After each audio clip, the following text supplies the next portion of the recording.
back and bigger than ever. It's the unofficial 40 from Soonerscoop.com. Now, here's the entire Sooner Scoop crew.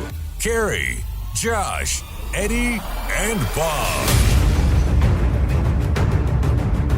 All right, welcome back, everybody. It is another edition of the unofficial 40 podcast right here on Soonerscoop.com, Soonerscoop.com podcast, and we welcome in the entire gang as we think we are going to have our second football game of the season as we broadcast here on this Thursday morning.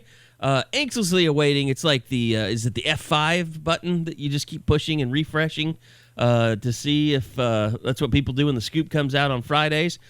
We're kind of doing that with Twitter and everything else today, seeing if anything pops today at Kansas State with COVID numbers spiking there, and Mr. Coach Kleiman talking about how they're basically down to almost no one at one of their positions, and if they lose that positions, then we're all screwed. But I'm going to tell you guys right now, welcome in Josh McCuistion, Eddie Radosevich, and Bob Przbillo. I felt pretty confident this morning. Not that anybody had told me anything, but just kind of getting around early this morning, I was like, I think we're going to have football this weekend. This is the most excited I've ever been for a 28-point spread game in the history of college athletics. But, yes, I mean, to go from Tuesday when, I'll be honest, like I was saying, I think I told my dad, like, there's a less than a 10% chance they play this weekend. To fast forward to, 48 hours to Thursday now, it's like, okay, I'm feeling a little bit more about this. I'm feeling a little bit more alive, thinking that there will be a football game played on Saturday. I think we have Dean Blevins on our side. He's already said it would be a miracle if the two teams played. So it was at that point in the week when I thought to myself, Monday night? Oh, yeah. So let's go back to Monday night. That was the point that I thought, okay, maybe the good Lord is shining upon us, and we will play Saturday. When he said that it would be a miracle if they played. I mean, but I think everybody had kind of heard that, right? Like, well, I mean, that was Rich Kleiman. Was it not Rich Kleiman? Was it Rich Kleiman? Is it Rich Kleiman? Rich Kleiman is that son of a bitch, Kevin Durant's agent. Yeah. Tim Kleiman? Who? Chris Kleiman. Chris Kleiman. God damn it. God, they beat OU's ass. No respect. Carrie has no respect for Kansas State. Chris Kleiman, sorry. I keep thinking of Mr. Coach Klein from Waterboy every time. This podcast is going to play in the pregame. Like they're going to. This is going to be their amp up now. Yeah, we listened to the U40. It wasn't enough when Eddie was saying that their program was being held hostage by a geriatric for the last 5 years. Yeah, we've gotten past that point. They've actually. I mean, good for Kansas State. They're improving. Yeah, they actually have. They beat OU. They actually have athletes that some people in the tri-state area have heard of. yeah. They want to be good at football. So yeah, I mean, I think we're going to have football this weekend. I hope. Anything can change. I mean, hell, it could be OU comes out and said, "Yeah, we had a spike and everybody's in contact tracing and this shit's over." But it's really bad across the country. Notre Dame is canceled. South Florida has canceled. For no reason at all. North Texas has canceled on Houston again. Poor Houston, man. I mean, my God, Dana Holgorsen. Like, is Houston just, are they cursed? I don't know. I think there's. When you're Houston, you just get COVID now because screw it. You've been on your best behavior for five weeks, and it hasn't mattered. I think that's why Holgerson's so pissed. He had his team. Everybody got it in June. They would have been ready to go 4 weeks ago. But then Baylor wouldn't unsuspend their offensive lineman or whatever. That's just code for Baylor saying, yeah, we think we might get our ass beat on Saturday. We can't play. I think it's more like Baylor was just like, you think we're gonna suspend our guy for a conference game? Like, because if we unsuspend him for this one, then we have to suspend him for the next one. They're like, you're Houston. We're not losing a Big 12 game because so we can play you. Though. Baylor started with Kansas. Yeah, that's true. Already took Baylor minus 17.5. Not good news for the Bears. I ran off a very competitive 0-5 last week. Really? Yeah, it was bad. So you're saying Sooner Scoop Sportsbook is on hold? No, that you jump right back in. Get right back up on the horse or whatever. So, I mean, yeah, it's COVID season. Once again, here we are, same old shit, different week. It does sound like overall, though, that the reason that this game was in question going into the weekend was everything to do on the Kansas State side as opposed to what is happening in Norman. This all goes back to Memphis and the party bus. They gave it to Arkansas State. Arkansas Is that State how it really is going down? Spread it to Kansas State. I mean, they went and took $600,000 from Kansas State, beat them, and then gave them COVID. Well, I mean, they were the ones that had 9 people out before that game, and then who knows who else still had it. No, it's how true. How good's the contact tracing in Jonesboro, really? You wonder, like, when you lose a game like that, where Kansas State's at home, if some of those players said, screw it, I don't care what happens the rest of the season anyway. Like, maybe not this point in the season, but 2-3 weeks from now, if we start getting a team that wasn't as good as they wanted to be, if they just stop caring. BFC, banging for COVID. That'd be new hashtag. Interesting. Be interesting. BFC or BFJ's been retired. Yeah. He's a married man now. Well, he married a Dallas Cowboy cheerleader, so he did very well. 10 out of 10. She's very hot. Congratulations. We love you, TK9. But no, I think that's very valid that you lose a game like that, you just don't give a shit, and you go to some house parties, and everybody gets hammered, and they catch it. Although it does seem like Tom Herman admitted this week that they went for herd immunity early. Smart. Right? Did anybody else kind of feel that way? Yeah. Texas admitted to herd immunity. Yeah. You look like a douche, by the way, standing next to Vince Young. Do you see that picture of him? Sam Ehlinger, you mean? No, Tom Herman. Oh, I didn't see it. I saw he and Sam Ehlinger they both took standing pictures, together. and there was one picture with Herman and Vince Young. I don't know. Ehlinger just looked like a shrimp next to Vince Young. Vince Young's just massive. Yeah. I mean, even more so now. I mean, like, he's heavy now, but he's still like 6'5". He's a big guy. Yeah. Sam Ehlinger looked like he was 6'1" at best. It's just crazy that we are sitting here on September 24th, entering conference play, and it kind of feels like Oklahoma hasn't played a football game. It kind of feels like we don't know anything about anything. I mean, the only thing that you could say is like OSU was just god-awful embarrassing a week ago. You know, we did get to talk to Lincoln Riley and Alex Grinch this week. Got to talk to Spencer Rattler, Pat Fields, a lot of different guys on the defense, Jaden Davis. I can't even remember who all we talked to on offense besides Rattler. There's only one other person. Howard. Was it Theo Howard, Howard? Yeah, that's right. And it was really the first time that anybody publicly in Theo Howard commented on his torn Achilles. Which is a minor medical miracle, it seems like, that he had surgery the very next day. How is he 5 playing? to 6 months later, and he's I would playing. love to know if it was I don't know the levels of a tear, but Can you partially tear an Yeah, Achilles? like was it not as bad as, I don't know. It's like I don't want to give him full credit for an Achilles rehab because I don't know how far he went. Is that not crazy though, Bob? Yes, for sure. I mean, you thought maybe middle of the season. Because we've seen what's happened with Basquin and Chance Sylvie and how long it took for those guys to get back. And so when you hear, he'll be ready for the summer, you're like, then there's no way he actually tore it. It must have been some sort of partial, because if he really tore it, he'd miss the entire year. But I mean, when that thing goes, it's. I've always heard it's really bad. I've never done it, but I've heard it like rolls all the way back up into your leg and shit. Oh, your boy Richie Incognito just went on the IR for an Achilles. Yeah, I saw that. Not my boy. That has to be. No, I think he's your guy. That has to be. You're the only one that's hung out with him Gabe's outside guy. of our. Okay, that's Gabe's guy. Yeah. I mean, he can be my guy if I ever need him on my side for anything. Even on my side, he'd be like a. He always flips. Yeah. Oh no. Yeah. Shit. All right. Well, maybe not our guy, but he's the Raiders. He'll never guy. 100% be your guy.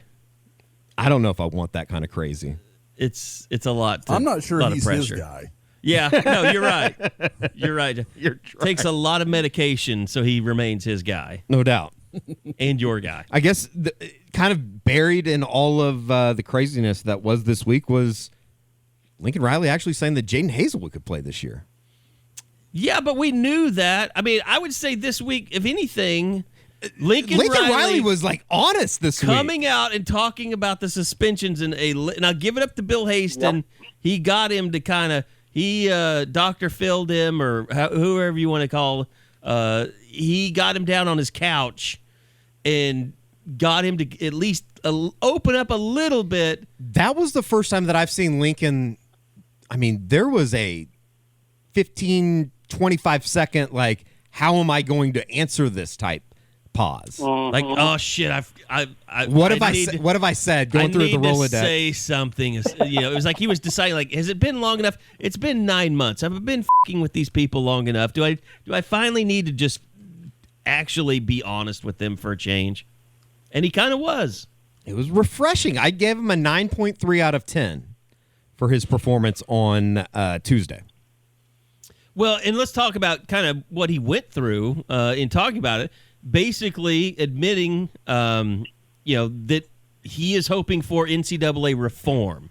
This isn't about getting an appeal. This isn't about, getting a magical pardon. I mean, he's hoping that they will get some kind of a pardon, but he wants reform that people who get a first-time positive test during an NCAA championship event, a mandatory drug test that has to be taken before you compete in either NCAA championships.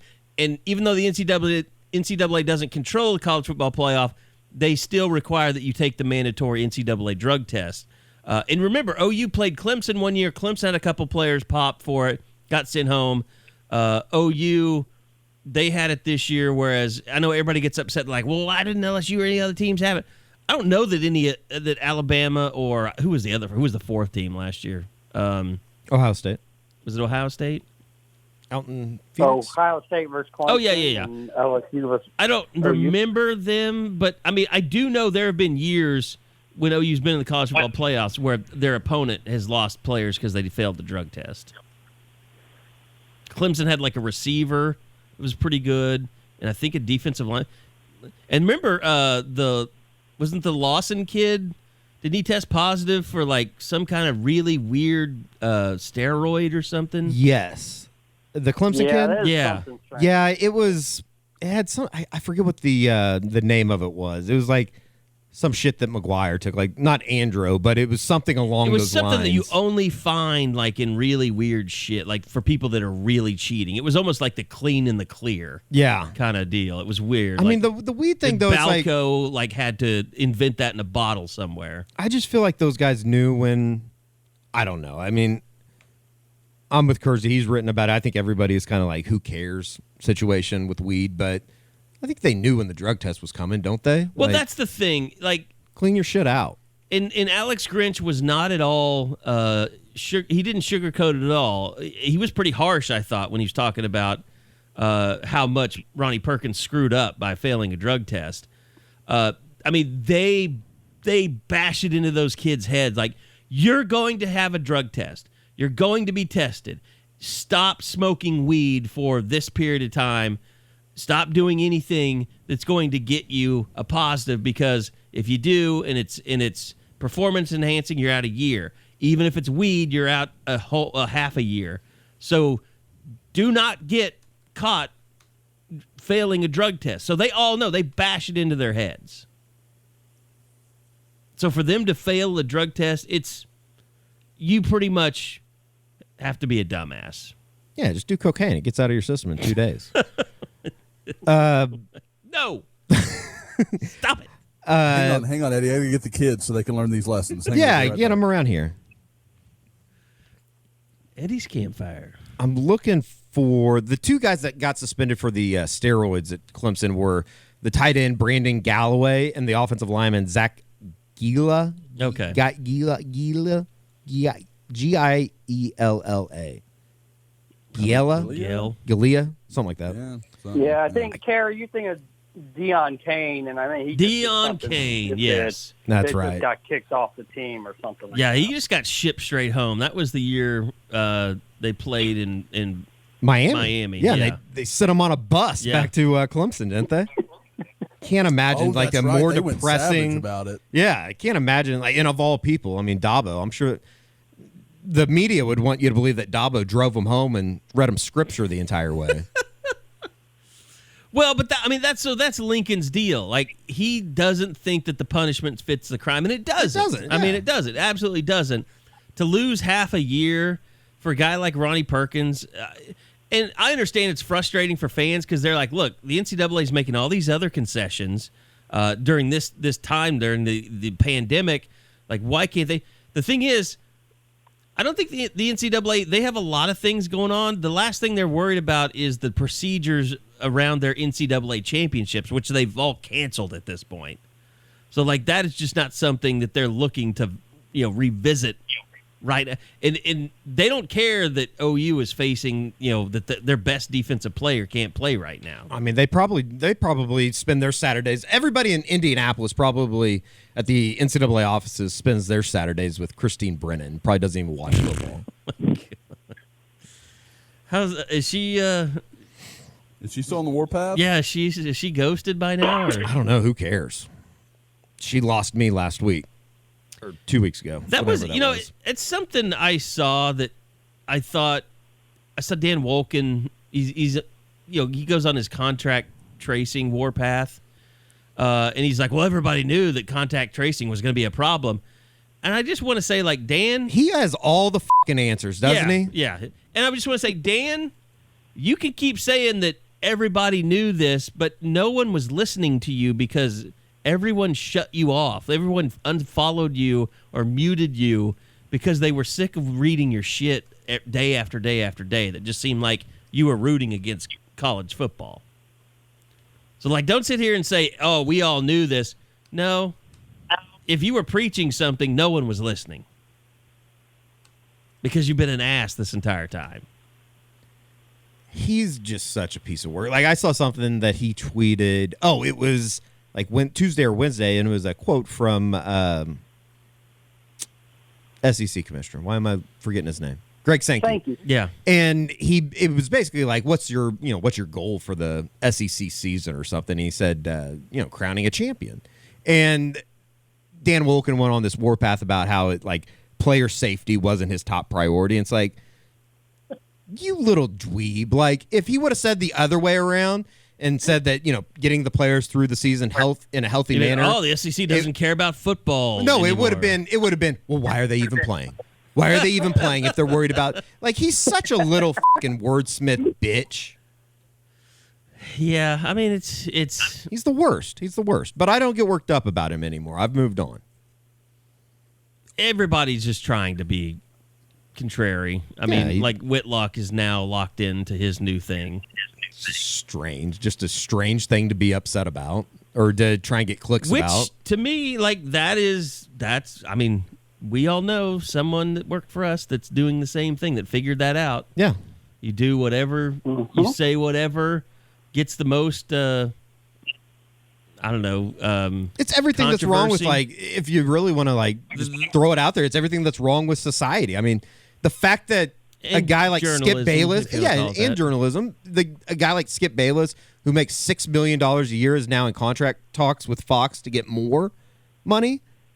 I mean, he gets 111,000 people to watch his show every morning.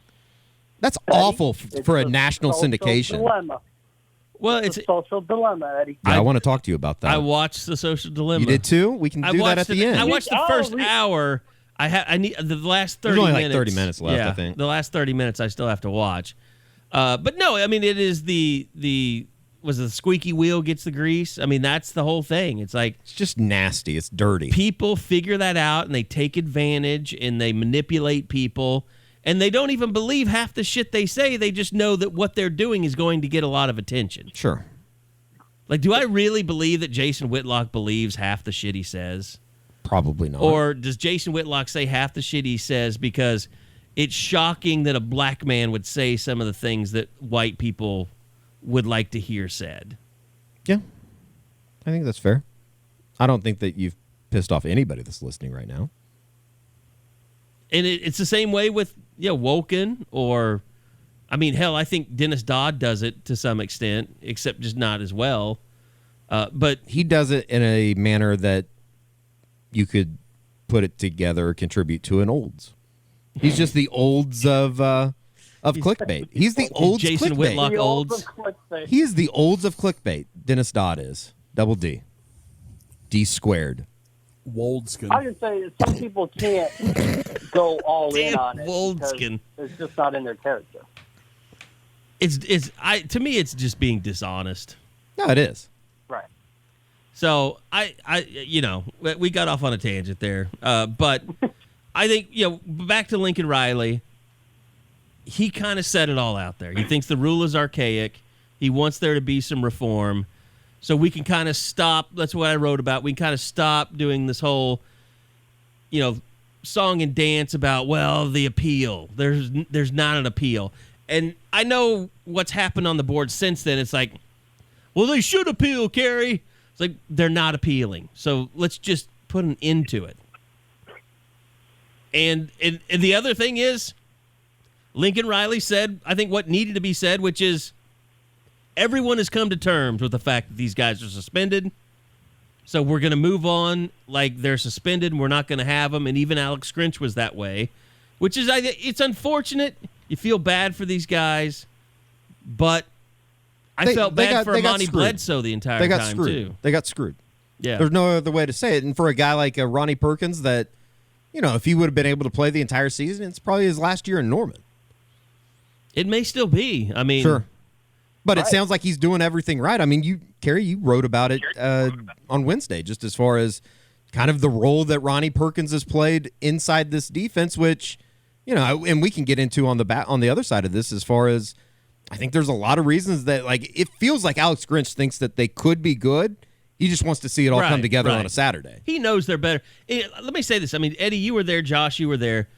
When we met Ronnie Perkins for the first time after his junior year at Rivals Camp in St. Louis, I mean, I think we were all blown away by just how good a head he had on his shoulders. Sure. Like, how mature he seemed for his age. Like, he is the furthest thing from a knucklehead that you could come across on the recruiting trail. Oh, completely agree. Ronnie was more than just that interaction. Dealing with him, he was a guy that if he told me we were going to do an interview, we would do it at the time we talked about. He's just he didn't come off that way at all. And I think that's kind of what Lincoln is talking about here. There's this stigma that, you smoke pot, you're a troubled guy, whatever. And that's not really how that is. And I think that's what they're talking about. And you guys, mentioned this could be his last year. I think it's pretty clear the NFL does not look at marijuana the same way it used to. That's not something that really is a knock anymore. They may look at it as, hey, that was a poor decision. You needed to be more responsible and do what was going to help your team. But the fact that, he got hit for it, I don't think they're going to really mark him on that. Well, it's just, in today's world, it's just crazy to think that, 10 years ago, they were handing out opioids like they were candy, even in places as close to home as here. And we have a problem with somebody smoking some pot if they get banged up during a game. It's ridiculous. When Lincoln says it's archaic, is there any example that you need to go any further than Damian Williams? A guy that got hit by the 3 strikes and you're out. Yeah. And it certainly didn't affect his ability to play football or his ability to be, almost which probably should have been in a Super Bowl MVP last year. Same thing has basically happened to Ramondre Stevenson, hasn't it? And he's kind of almost a comparable player, right? I would say so. Yeah, it's like they're brothers almost, brothers from another mother almost. Ramondre definitely bigger. Just overall. Sure. But to me, Damian Williams is the closest comparison I can make to who Ramondre Stevenson is as a running back. Just a guy that he's surprisingly quick. He's very strong, runs through tackles. He's just a little bit bigger, a little bit thicker from the waist down mainly. Not to mention that being absolutely robbed from seeing Trajan Bridges play. It sounds like he had a pretty good camp going in. By the way, speaking of big dudes, did you see that Smoke Harris receiver for Louisiana Tech? I don't think so. Who? I didn't watch Louisiana Tech play. I was watching them play. They have a receiver named Smoke Harris. It's a badass name. It's a great name. He's 5'6". He's 5'6", but he's also fat. Yeah, 5'6", 184. He has a belly. Does he? And he caught like a 50-yard touchdown pass against Hawaii last week. Or was it last week? Yeah. I mean, I'm looking. I don't even know if you can see this, Eddie. For Anthony, and he's going to the end zone. Watch him get up. Look, he's fat. Smoke Harris with the adjustment and the I like that guy. That is the most awesome thing that I've ever seen. Smoke Harris is an awesome name, and his body style it makes it even better. Do you know this guy, Josh? He's a lot like the kid that OU may possibly see this weekend. The Vaughn. Vaughn's his last name. Oh, what's his first name? Deuce Vaughn. Deuce Vaughn, yeah. That kid's going to be a tear in the Big 12. But he's just tiny. He's not fat. No, he's not fat. And he's fast. No. Kansas State has a few skill guys. I watched some of that Arkansas State game live, and then I saw. Yeah, I did too. I watched a little bit of it for, was going to put up some notes for everybody to read. But they've got a few skill guys that I like. But the little back that Eddie just mentioned, that guy you're dead on. He's going to be a pain in the ass for a while.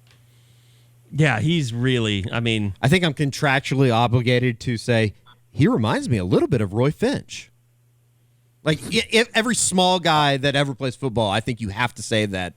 Or the even better one is he could be the next Quentin Griffin. I thought you were going to say I'm with Bob. I thought you were going to say Darren Sproles, and then everybody listening on the phone was going to chuck it. I'm sure that's what Kansas State fans say. I'm sure. I think when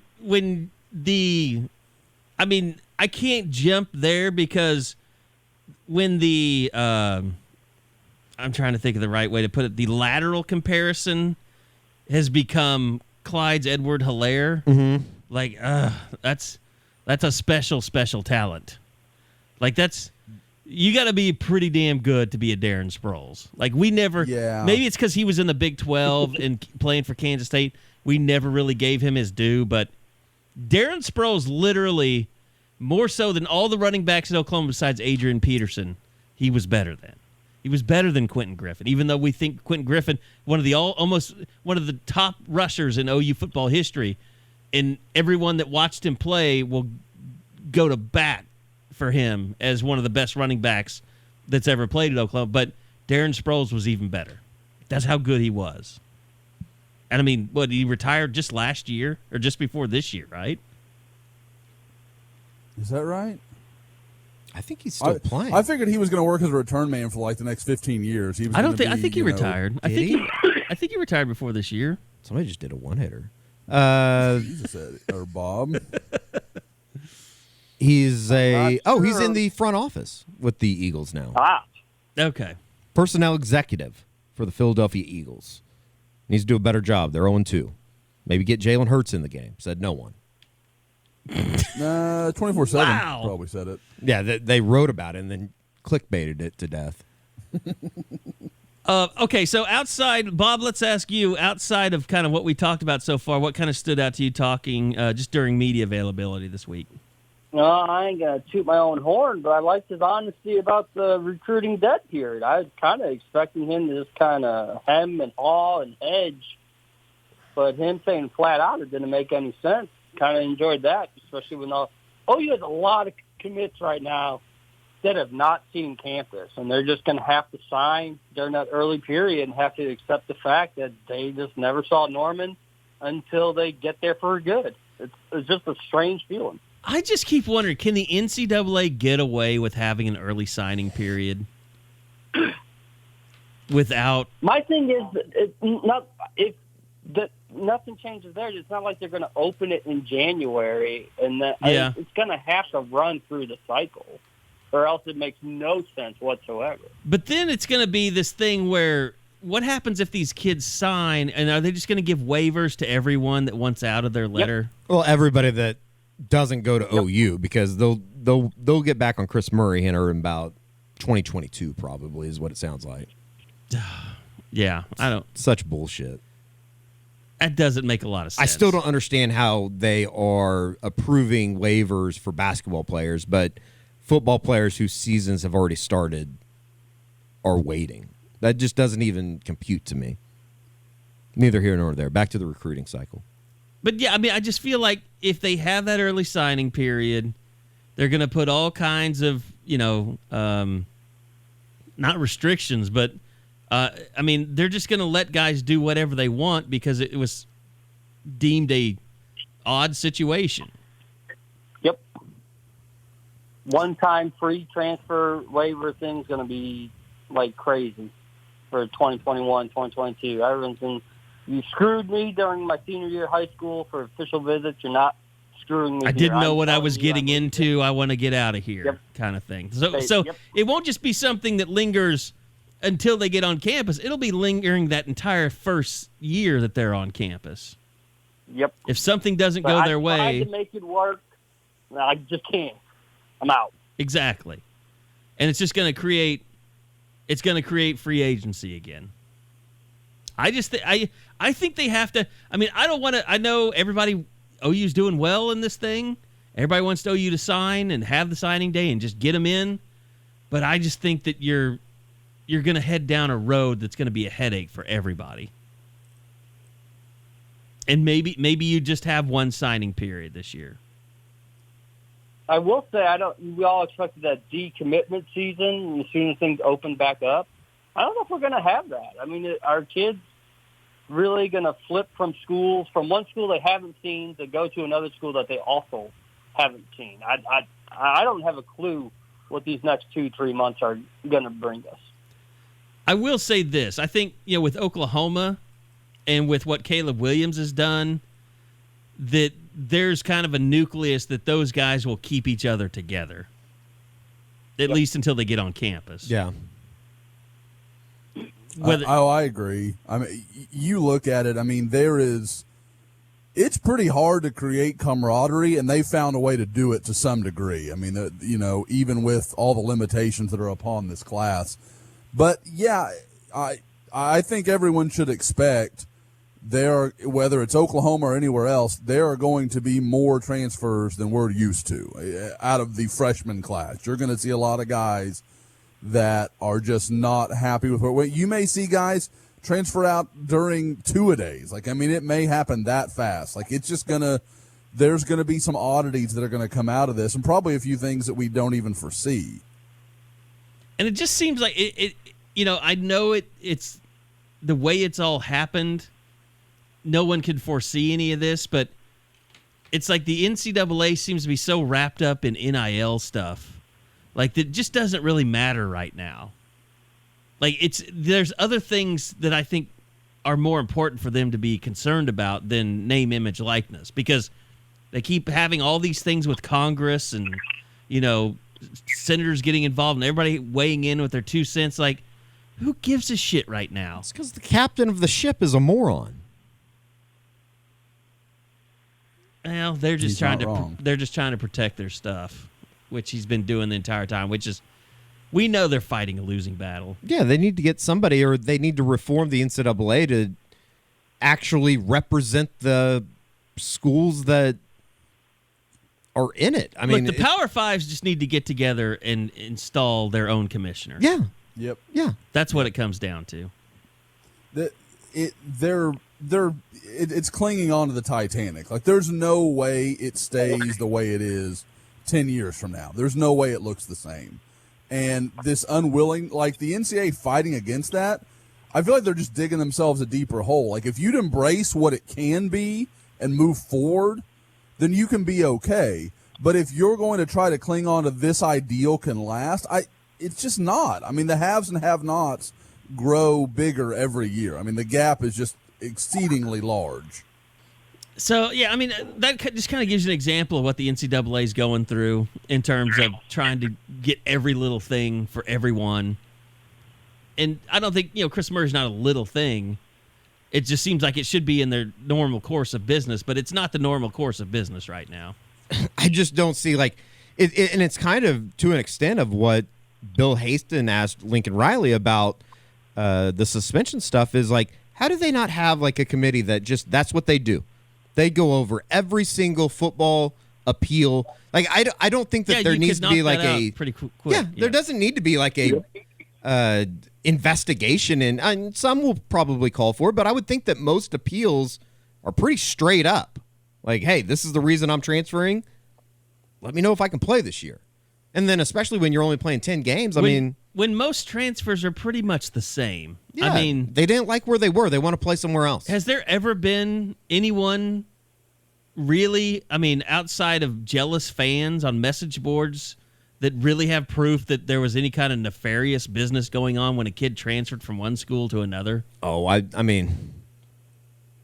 in today's time, I'm sure that there is a bunch of shit that goes on. But kids don't transfer from like Alabama to like Auburn. Like they weren't. You don't see it a lot. Yeah, they usually transfer from schools that weren't that good, and they were a big fish in a small pond, and they want to try and go to something bigger. Who is it? The kid that's transferring from, I believe, Auburn to Ole Miss, and I think it's Auburn maybe that has blocked his transfer. A little Baker Mayfield situation. Okay.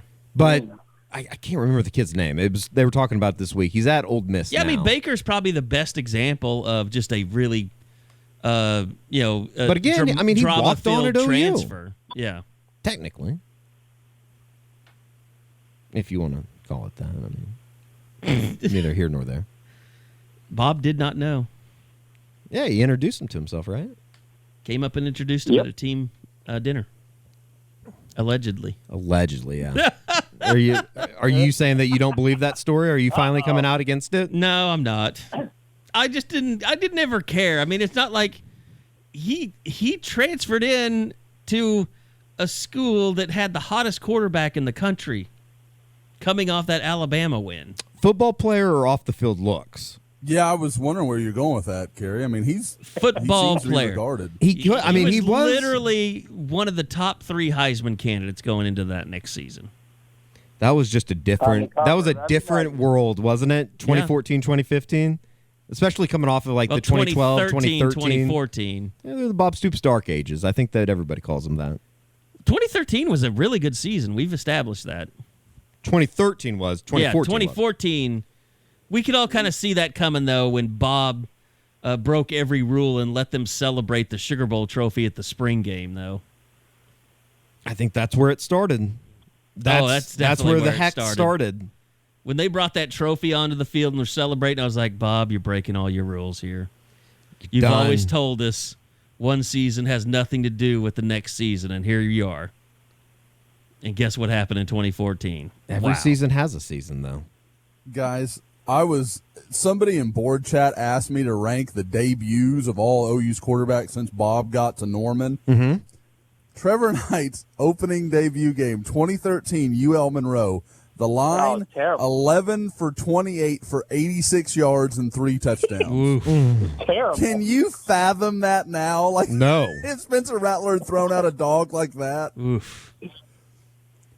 Rhett Bomar, 5 for 13 for 42 and 0 touchdowns, 2005 Tulsa. That is unbelievable. Didn't throw a pass in the second half. Yeah, Adrian Peterson saved their ass that game. Yep.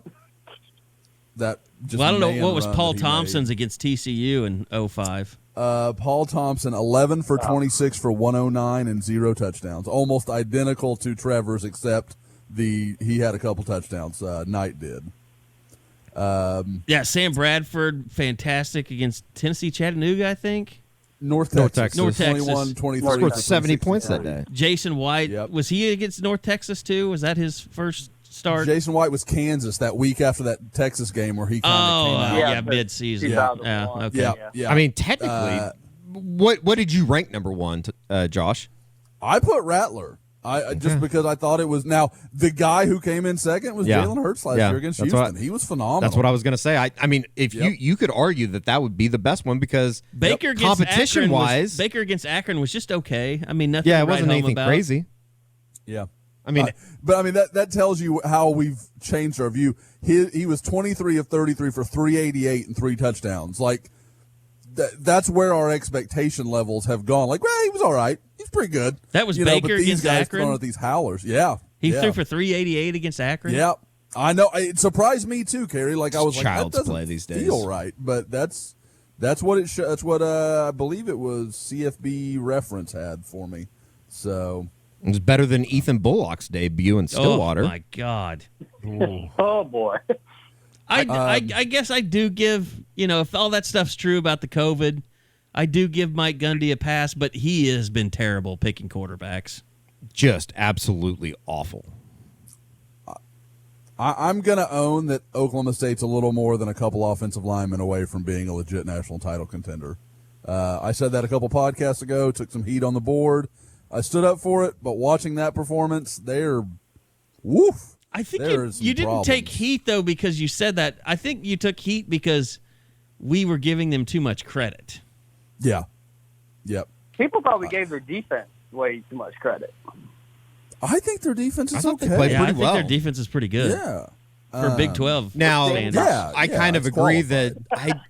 that I don't know if that defensive line is ready to make that next step. And Trace Ford is. Trace Ford, maybe.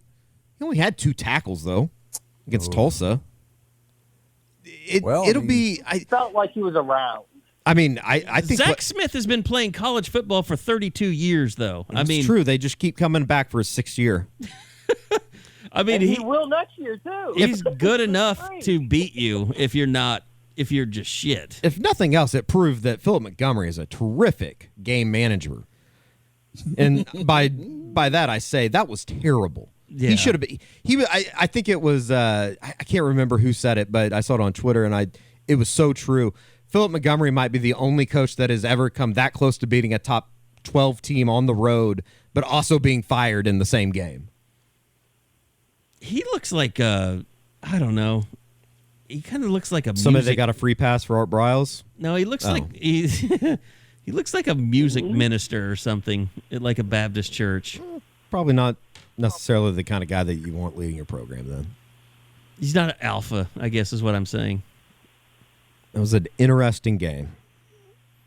It was frustrating as hell to watch because you wanted to watch some good football and it just wasn't. Oh, the first half that had to have been up there on more embarrassing halves of football ever played in Stillwater, America. If anything, it tells you that Tim Rattay can no longer pick quarterbacks in Stillwater because apparently he's the one that brought Bullock into the program. He's terrible. I truly don't even. I don't charge it against Ethan Bullock that he played that badly. He should have never been put in that spot. Yeah. Right, but that's what Kerry's saying. Yeah, for sure. Rattay brought him to the program in the first place. Like, why? I mean, we've seen that for before. Ethan Bullock.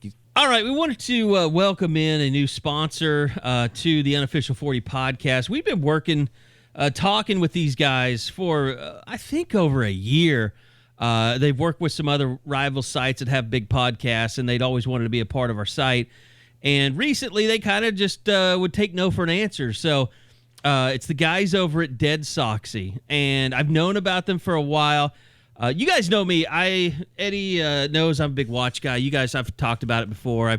I kind of like having some nice things, and I've got a big sock drawer, and I bought socks for a long time. But these guys really specialize in high-quality source fabric socks that kind of help you take your sock game to the next level. I know, Eddie, you just got a box sent to you from Dead Soxy, and you've been wearing them for the last couple of days, and I haven't heard you talk about clothing in this fashion before. I've never had socks like this. And I'm not BSing about this. These are socks and I've started doing this thing where I just walk around downtown trying to lose some lbs. Yeah. I'm a big walker these days. I even take pre-workout, but they are comfortable and they are awesome for the walking that I do, and as well as I think I'm going to be wearing them out to the golf course because they're cutoffs. I like the cutoff ones the best because you can't see them when you put on your golf shoes or when you wear your regular shoes. And I'm now a huge fan of Dead Soxy. 30% off promo code exclusively for Soonerscoop.com listeners and listeners here on the U40. Just enter the keyword boomer at checkout, and you'll be set up. These things have been really comfortable, and I found myself wearing them. I'm usually a flip-flop guy. I'm wearing shoes now just so I can wear the socks. Yeah, we didn't send Josh any socks because we knew that he wouldn't wear them. He wouldn't wear socks. I mean, he just wears flip-flops. That's all he ever wears. But like I said, they've got a patented no-slip silicone bead in the welt to prevent any kind of slippage that you get with a lot of socks. And I know, look, they're not super cheap. But this is a time where you need to kind of invest in yourself, put your best foot forward, get yourself something nice, and maybe it'll get you out of the house a little bit more because we all need that. So head over to deadsoxy.com. That's DEADSOXY.com.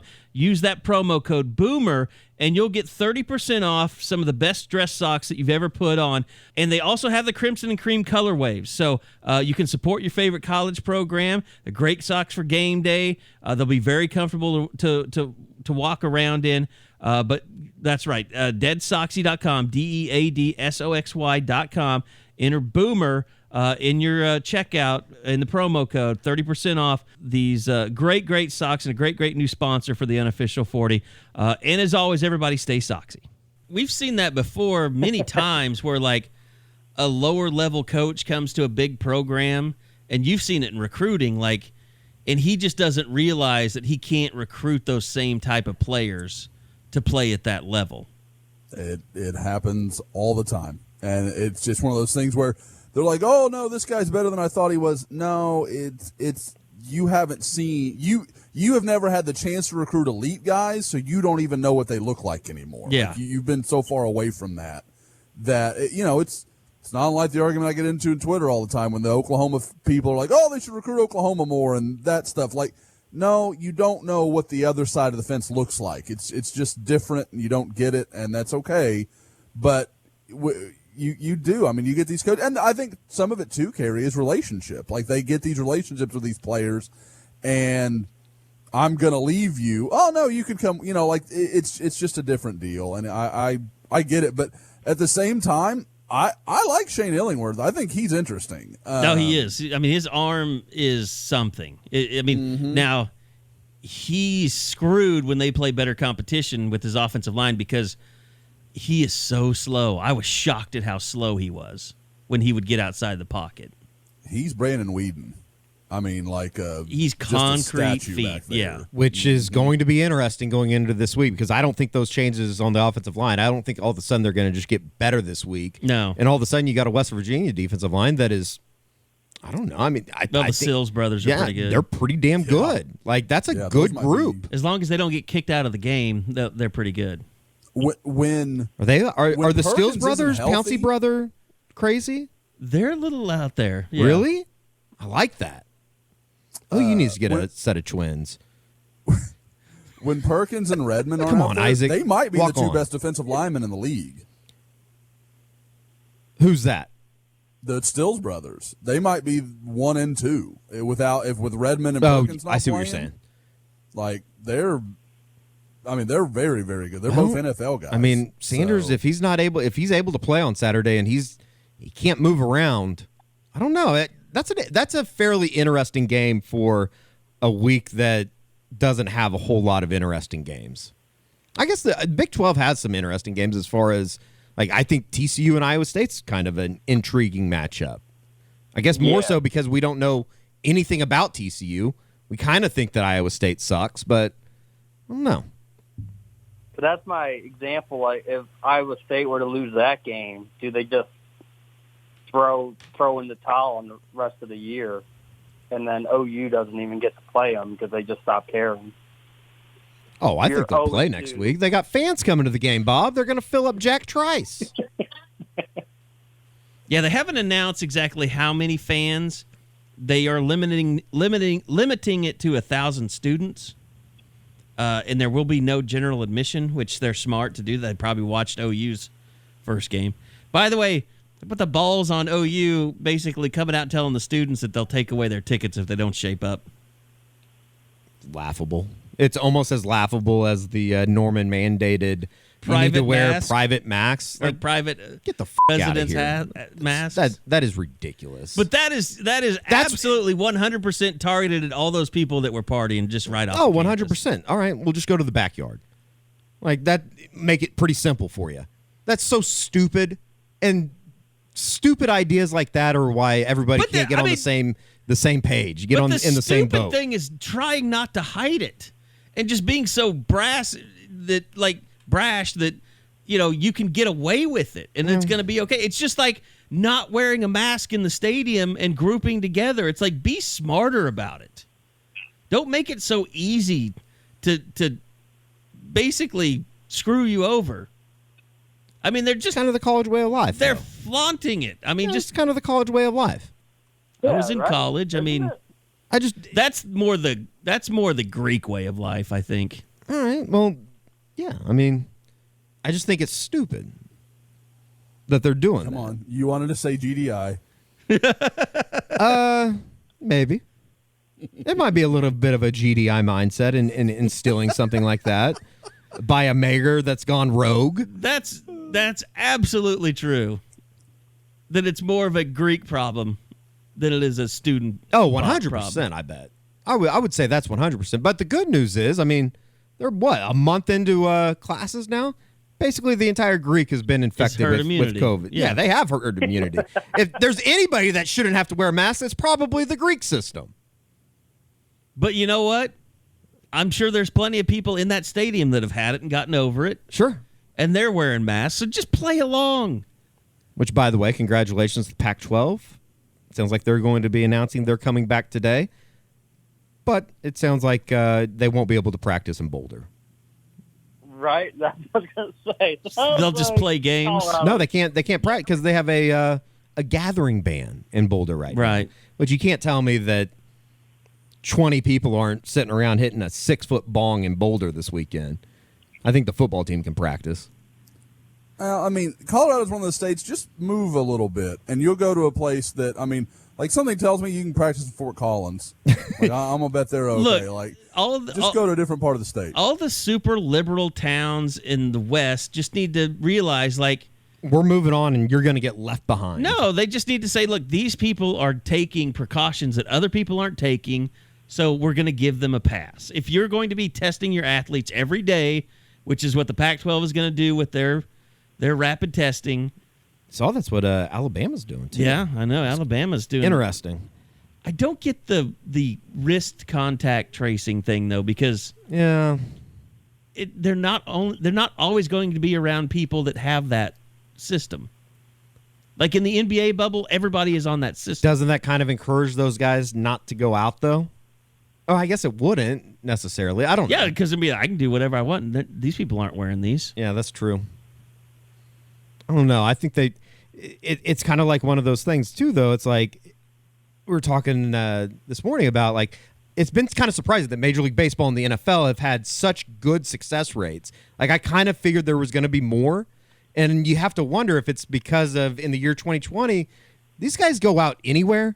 It's going to be put on Snapchat, Instagram, and it's almost like they are in a bubble because of stuff like that. But the other thing is, when you have 105 college players that aren't getting paid, this isn't their livelihood, you're going to have a certain segment for sure that do knuckleheaded things. No doubt about it. It's 1,000% different for those guys on a college campus than it is for, whoever playing for the NFL. I mean, the NFL has done Major League great, Baseball. but they want to not get it.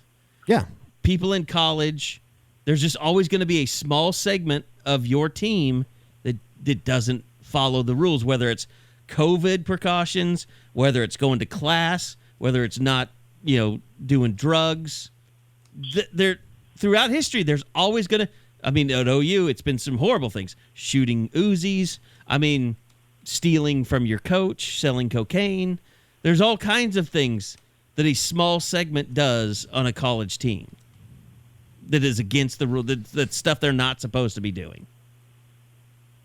UCO canceled their spring break today. That's September 24th. Okay. I think everybody's kind of starting to prepare to have their graduation in November and eliminating spring breaks. That's insane. I support you, UCO students. I'll sign the waiver. Still go on spring break. They go pretty hard on spring break at UCO? I think every college goes pretty hard on spring break. Spring break is a rite of passage. All right, let's talk a little bit about what's going on the road. There's, we've seen a lot of high school games getting canceled or postponed. I know, was it Edmond Memorial and Santa Fe got pushed to Monday this week? So strange. Which you guys were going to go to see tomorrow night, Friday night? Just means I'm going Monday. Okay. But Josh, I know that kind of screws with your plans a little bit. Let's kind of go over what's going on this weekend and maybe anything we haven't hit on on the pod so far with recruiting. Yeah, this week is the first one I've had to go through a schedule change. I was originally going to go to the Denton Ryan Arlington Martin game tonight, Thursday night for anybody listening, however far down the road. But what ended up happening is because of the limited press box, they even upped their the game is at AT&T Stadium, and it has been upped to Monday is the cutoff for getting your request in to be credentialed, all that sort of thing. I didn't know that. I got it in Tuesday, which I'd always thought was the norm, and was wrong. So wasn't able to get to go to that one, but easy change. A lot of good Thursday night games this week, and I think that's one of the big advantages I'm starting to see around Texas is you're starting to see some schedules being moved to where there's almost weeks where there's teams going to be playing on Wednesday. Like I just saw a release, our buddy Matt Stepp had put out something where there is a district in Texas that is already lining up like makeup games on Wednesday, and then they're basically working out a week at the end of the regular season that is COVID makeup games. So there's a lot of, and that's great for me because it's just more opportunities to go see games, and rather than the one or two I can usually see a week, I can really get out and make some headway with some of the guys we need to see. But this Thursday, tonight, I'm going to go see Clayton Smith play against what is formerly John Tyler, which is now just Tyler High School, at Rose Stadium there in Tyler. So I get to go watch him. The last time I saw him, he was going against Seth McGowan, and McGowan had a huge night. Clayton Smith, at that point, was, for everybody, was a kind of a national top 100 guy, and I walked away thinking that from that game, not sure if he was a four-star player, and watching his junior tape, I was right back in the, he's a 100 guy. But I really want to see him dominate tonight because when I saw him in person, he didn't do a lot. I mean, there's just no other way to say it. He didn't have a great game. I was unsure if he was a guy OU would continue to pursue based on what I saw. From what I gather, he had a bad night. So we'll see tonight if maybe that was just an off night, get some video, get some pictures, hopefully catch up with him afterward. So this will be a lot to kind of tell me how good this guy is that Oklahoma's landed, and really one of their biggest commitments, especially on the defensive side of the ball. As far as your trip to Florida, Josh, you were able to see Mario Williams. You were able to see Danny Stutsman. I guess we'll start with the five-star Mario Williams. He kind of put on a show, and I know that there's a lot of people that don't like it, and I don't think this is necessarily Olds, but I was a big fan of the uniforms. Oh, I love the uniforms. Now, I agree with the sentiment that you can't pull off that coral orange almost anywhere unless you are in a coastal state. Oh, 100%. You can't be in Kansas wearing coral orange. That doesn't work. That's not okay. But it fit. It was good. I liked the whole setup. That the teal, the orange, like it worked. But yeah, seeing Mario in person, I mean, it's kind of one of those Dennis Green moments. Like, he is who we thought he was. Like, he is a explosive receiver. He's a little stockier, a little more powerful than I expected him to be. But the thing, and I talked about it in our breakdown afterward, the thing that really caught my attention was he is a guy that is willing to be the complete receiver. This isn't the five-star diva that if he doesn't catch the ball, he's not engaged. If he's not, if they're not throwing the ball 40 times a game, he's pissed off. He was, he would be on the left hash and see a play breaking to the right outside, and he would sprint to get in front of his running back to try and set up a block downfield. Like, this is a guy that buys in, he gets it, he's, into his teammates scoring touchdowns.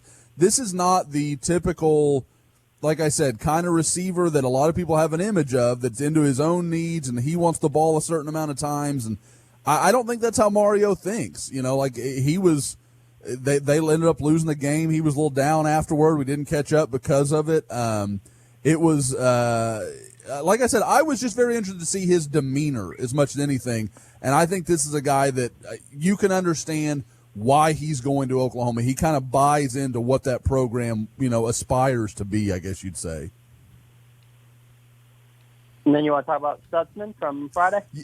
Yeah, sure. With Stutsman, we didn't know we didn't know what he was. I mean, he was a guy that as a junior was playing at 185, 190 pounds, very athletic. You could tell he was a talented guy, but you know, when I talked to Danny back when he got offered, when he committed kind of through the summer, he was a guy that, you know, was telling me I'm getting a lot bigger. My strength numbers are going up. And you kind of wonder, well, is that going to cost him anything? Is that going to translate okay? He looked great. I mean, I said it, like I said, again on the board, I see him as a 4-star guy, definitely. I think he could get in the Rivals 250 conversation. He is 6'3", 210, 215, and was running down players all over the field. Again, kind of like what I was saying with Mario getting in front of blocks, Stutsman was on the opposite side of the line, and a play would break to in the other direction, and he's making the tackle on the sideline to the opposite side of himself. So he really showed me a lot as a runner. You know, I like that he showed some athleticism. They want to get him the ball. Clearly, he's a good athlete on a good team. They still feel like he's good enough to use him in certain ways. Kind of ran some veer stuff with him as a kind of you could call it an option quarterback, but there's no option. He's keeping the ball.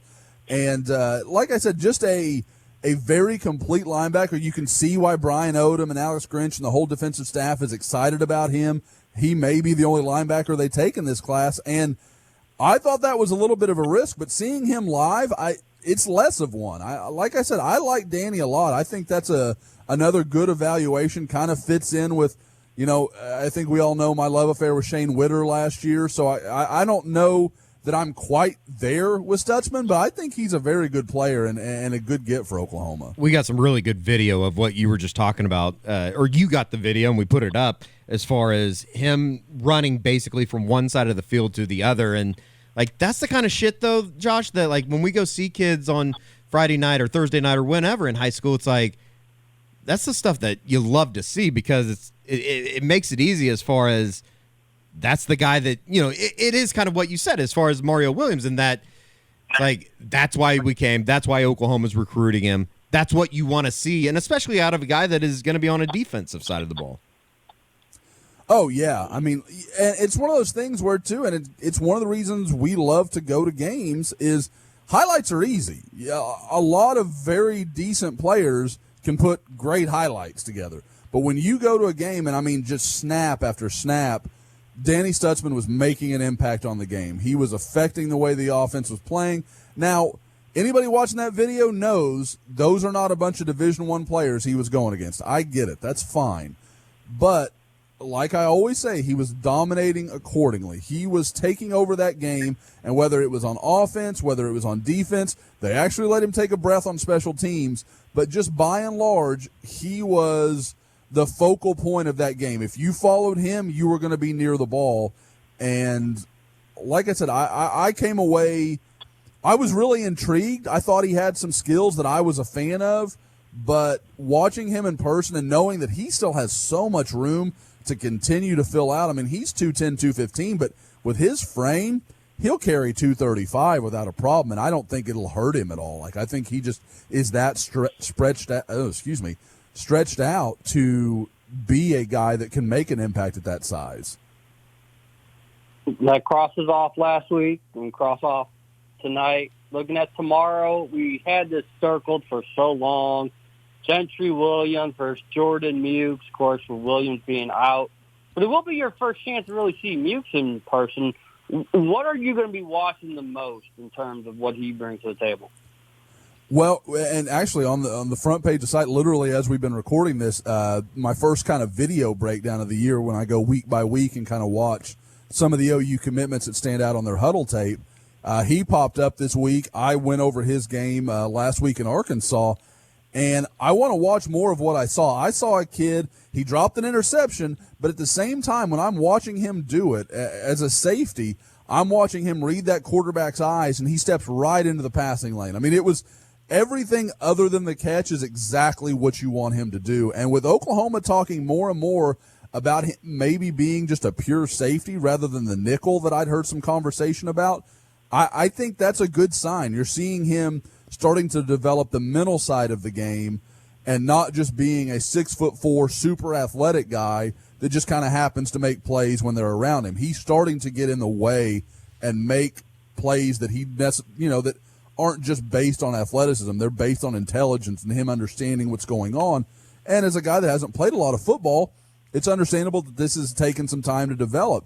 I also saw him in the run game. He's taken nice angles. He really did a nice job stretching out some run plays to allow both himself and his teammates to get to the ball. So I'm seeing some development from him mentally, and I want to watch it in person and see how he comes along. But he feels like a guy that once it all comes together, big plays are just going to follow him around. With his length, with his size, his speed, he should make a lot of plays for that Choctaw defense. And I'm really interested to see how he handles it against a Booker T team that we know has a bunch of good athletes. Even without Gentry, we know that they can challenge him, and how is he going to respond when he has to think that, that half a click faster than he has against the three teams he's faced so far. Now, are we on a Camar Wheaton watch right now? Kind of. I guess Camar Wheaton feels like the guy we've never come off alert about. Like, we're always ready for him. Yeah. It's going to happen when it happens. I've talked to several people, both at the high school level, some college contacts. Like, everybody thinks it could happen at any point, but no one knows when it's going to happen. And that's where it gets tough. He had told some people, including our buddy Jason Kersey, that he was going to announce or wanted to announce before the start of his season. Well, it's kind of how you want to look at that, because he actually he has a big scrimmage tonight against Arlington Bowie, who has Oklahoma 2022 big-time offensive line offer Devin Campbell. So that was another option that I considered doing as well. But with the scrimmage, I don't expect Camar to play a lot. Yeah. So that ended up not being the choice. But his actual season starts next week. So if you're looking at it along those guidelines, if he still has that plan in his head, then he's got a week from tomorrow, from Friday. October the 2nd is when his season kicks off. So it's kind of a question of, there's been several deadlines where you thought Camar was going to go now, it was going to happen this time, and it didn't. So do I want to say I ultimately trust him that he's going to finish it by October the 2nd? No, I don't. But is there reason to think that it could happen? Probably more than any other point. We have a timeline that he is quoted as saying, I would like to do it by like this you're playing both sides of the fence there, Josh. A little bit. He is one of those guys. I have been very upfront. It is reading tea leaves. There are no hard, incontrovertible facts with Camar Wheaton. They do not exist. It's kind of fun, though. I mean, there's not much of that out there anymore, is there? Like, everybody lives their lives such in a public manner. I almost kind of respect the shit out of it. he's not setting up edits with people or videos. I kind of respect it. Like, if he wants to lose the cell phone. 15 years ago. Yeah, this is what we did 15 years ago. We had to chase this crap. It wasn't like, I know where he's going at what time he's doing it. Like, we're all just kind of waiting. Well, a sixth grade coach's sister's husband, his cousin's dog walkers said. Oh, you know what's going to happen? This is the moment when you're going to have the board poster that becomes a legend.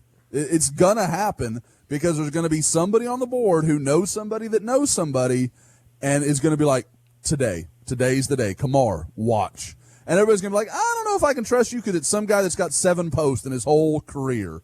This is what used to happen all the time. And now everybody's going to get a little taste of that. I bet you money this is what you see play out. Was it fellow? Josh, was it fellow that was like friends with Jamarcus McFarland's mom, or like she worked for him, or who was that? That Philo, yeah, it was his. The deal was Jamarcus's. I think Jamarcus's dentist was Gene's son, or something like that. Like Gene being Philo. There was, I want to say that's what it was. Yeah, obviously, just again, one of the legends of the board. But yeah, I that's the connection. I think I remember that's what it was. But there was but they had developed a friendship with the family. Like, it wasn't just like, oh, he stops in and checks in at the dentist every 6 months. Like, they knew the family. Like, Philo told me for months, Josh, OU's got a shot here. OU's got a shot here. I'm like, they don't, man. He's not coming to Oklahoma. He's not. I was sure of it. And then that was Christmas Day, if I remember right. He announces his decision, or maybe it was Christmas Eve. It was one or the other. And I remember I'm at my family's house. I'm like, well, I'm busy for the next 2 hours. I'll see you guys in a bit. Like, I just had to leave. I went home and started working. So that was a little bit of a shockwave by our old buddy Thayer Evans, esteemed journalist. Esteemed journalist. I think he's esteemed PR now. Every once in a while, you got to make the switch. Maybe Dan Wilkins. Technically, that's what he was doing anyway. So we don't know about Wheaton, but we do know September 27th has been circled for a long time. Sooners about to get another 4-star receiver. Yeah, Jalil Farooq, obviously was at the summit, close friends with Caleb Williams. This is a guy, kind of the opposite of what we're talking about with Camar. There has been a long-standing feeling that Oklahoma was going to be very, very tough to beat in this recruitment, and I've heard nothing that changes my opinion of that. I know Maryland has really tried to sell the in-state guys, and we're going to stay together, and if everybody in Maryland, kind of like what Miami did in the 80s, like if everybody in Maryland would just stay in this area, Maryland would compete for national titles and those kind of things, and Mike Loxley is an outstanding recruiter, the head coach there at Maryland, but I just don't think it's enough. I think Oklahoma's track record at receiver, as I mentioned, the relationship with Caleb Williams, there's just a lot of connection there. And I know some OU fans have kind of, where does he fit into the plans? Oklahoma likes Jalil Farooq. This is a guy that they think can help, and I think watching his tape and kind of going over it the last week or so, this is a guy that brings a lot of versatility. He can do a lot of different things. You can play him in the slot. You can put him out wide. He is a guy that I don't think I have him with the same skill set, but the way he can operate is kind of similar to Sterling Shepard, who really, I think, was probably OU's best receiver at playing everywhere. He could do any role, anything you needed him to do, and he could do it well. And that's kind of what I see with Farooq, is just a guy that has a little bit of everything in his game. All right. Anything else on recruiting you guys want to hit on before we get out? Only basketball recruiting for Jason Kersey, if he's still listening. Oh, he'll be listening because he'll look at the rundown. What can you tell us about C.J. Noland, Bob? Yeah, this was a nice one. When he was offered a couple months ago, he was just a 3-star. And if you think there's backlash on football 3-star offers, basketball is just a lot worse because that's everyone saying Lon doesn't go after the best, OU doesn't even want the best.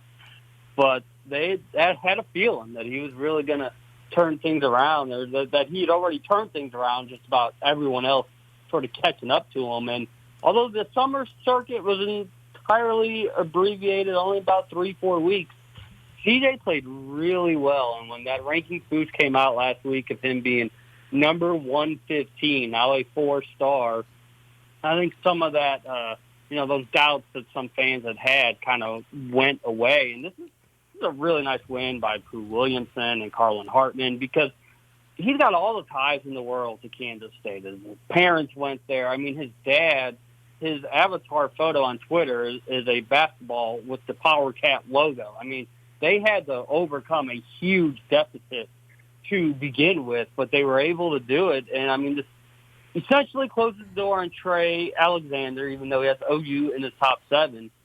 But they weren't looking to play the waiting game with Trey, and they knew CJ wanted to announce during this month. And, he's just sort of a different breed, 6'3", 215.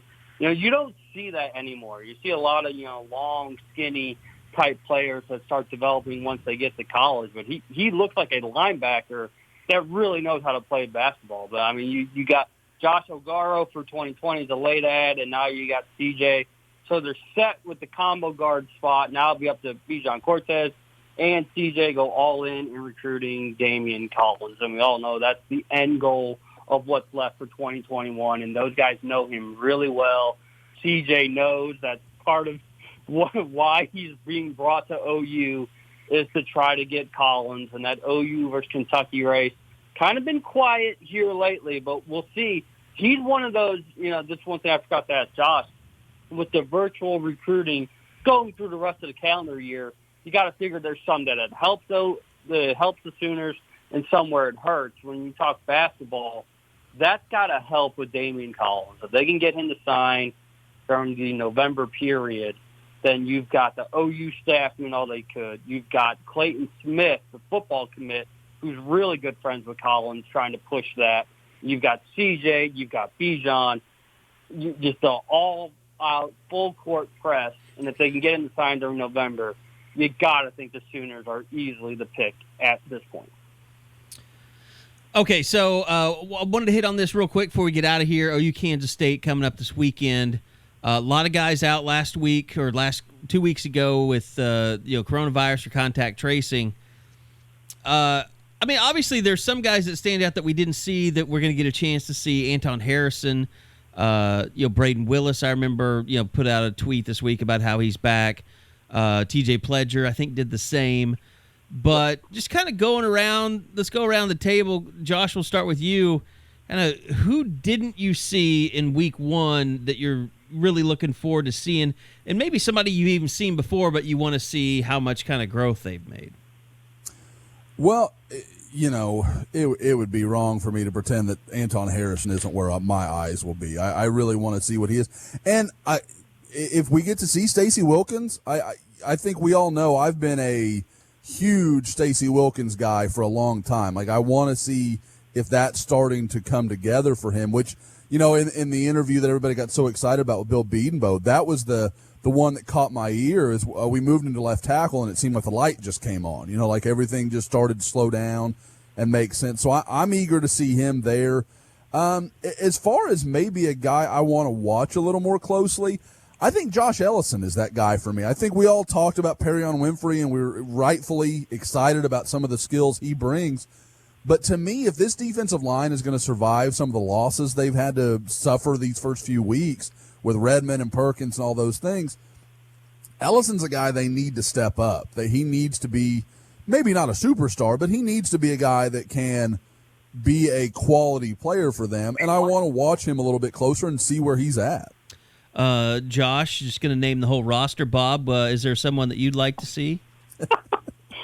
I guess one of my themes for this week has been depth in the secondary, so I want to see Bryson Washington. I don't know if the game will reach that point or if there's a comfort level from Alex Grinch that he can put Washington out there, even if the score doesn't dictate that it's a blowout. But, you hear Pat Fields talk about him.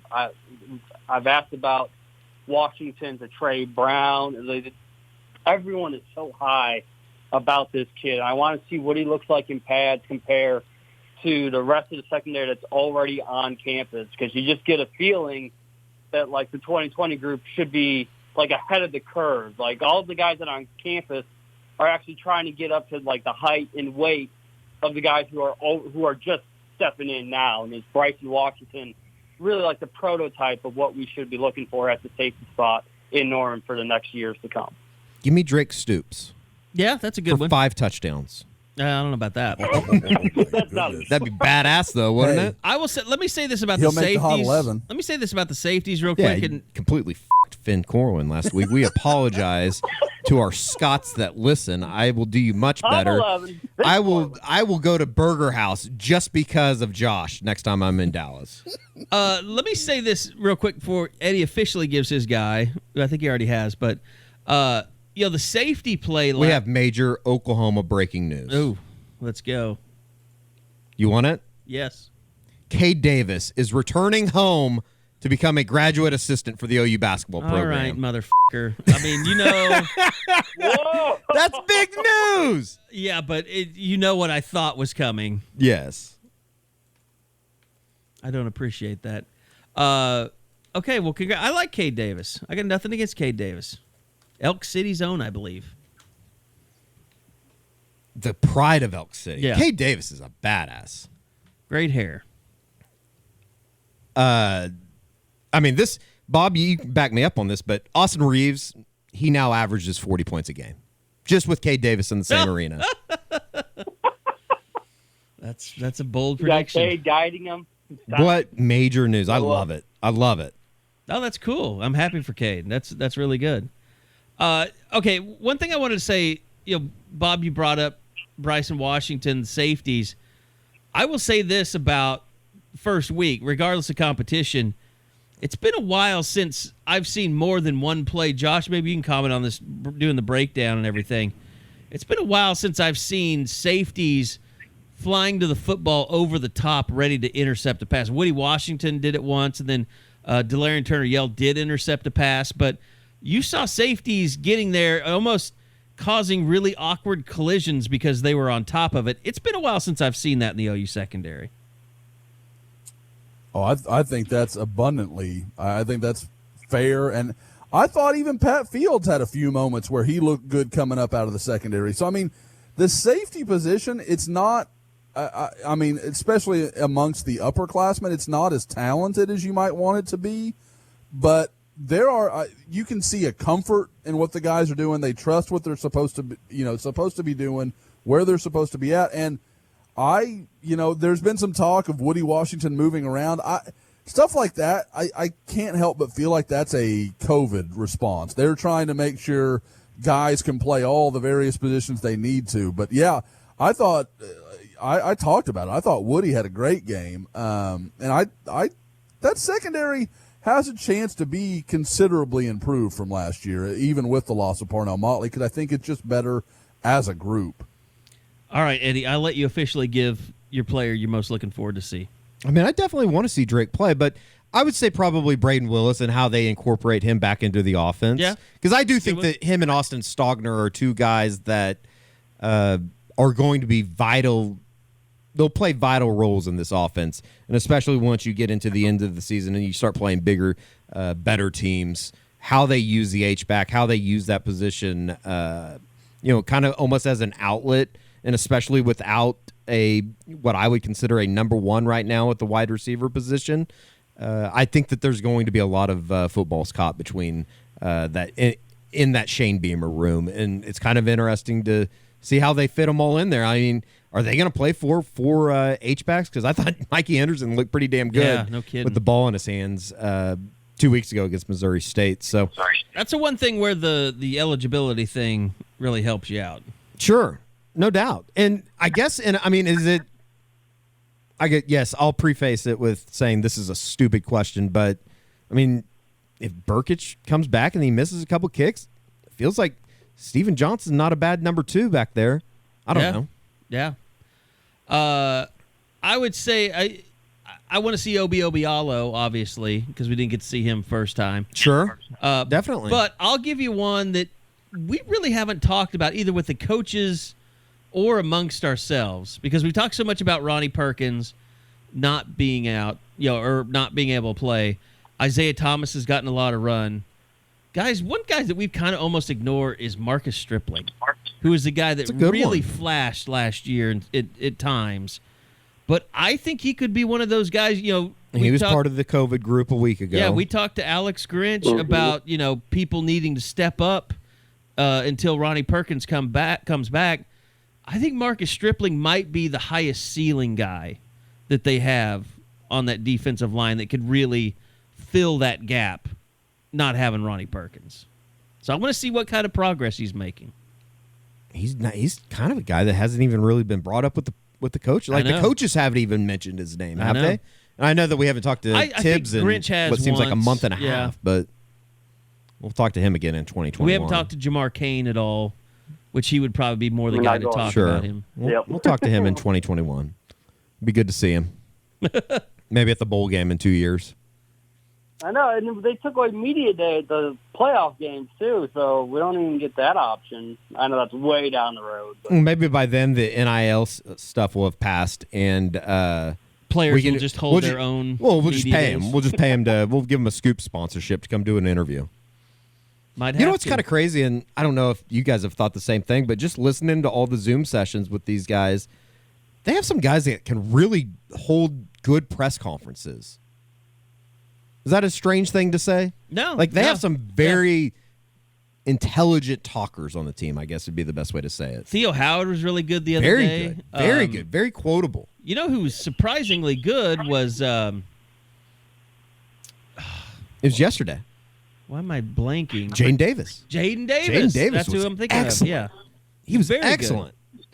And sometimes I wonder if, like, is this a product of doing the Zooms, like, with everybody not bearing down on him? It's more of a relaxed. Yeah, it might be. Mhm. I don't know. It's kind of weird, but I've thought the Zoom stuff has gone, I guess, better than I thought it would, just as a whole, as far as guys giving good answers. Yeah. Yeah, there's two things with Zoom. One, I've talked about with you guys before. We don't get that lighthearted. You get to know them. Sure. Like, you're pressed for time. You're like, I got to know this. I got to find this out. That was the goal of the call. So you don't have those moments of laughter, the back and forth. And then two, nothing exclusive. You don't. There's no walk off.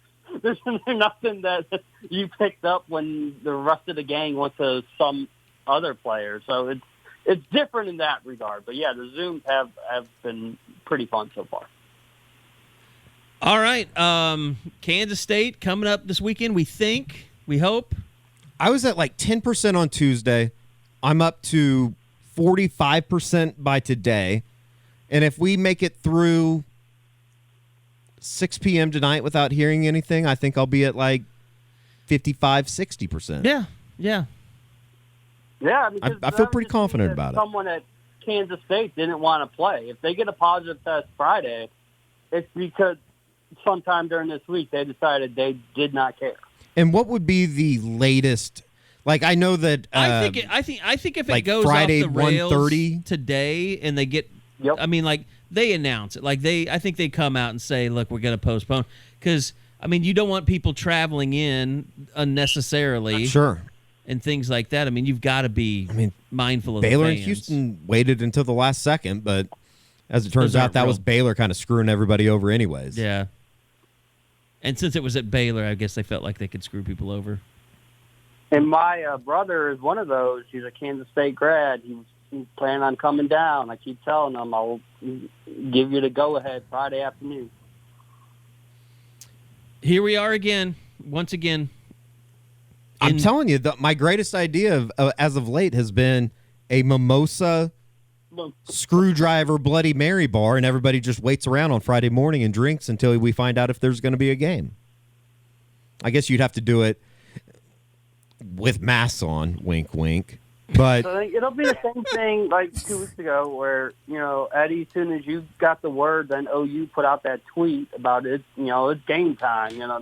There'll be some sort of acknowledgement from OU social media that lets you know For everything sure. is good. for sure.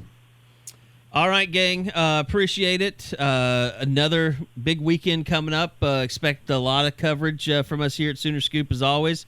The gang will be there in force to cover it all. And looking forward to another weekend of football and another weekend of recruiting, scouting, and all that stuff. So thank you all for listening. Thanks to our new sponsor, Dead Soxy, as well. It's been a long time coming, but finally hooked up with them. And we'll continue to tell you more about them as we go along throughout the season. And thanks to you guys, Josh, Eddie, Bob. I'm Kerry Murdoch, and we'll see you guys back here again next week on another edition of the Unofficial 40 podcast from Soonerscoop.com.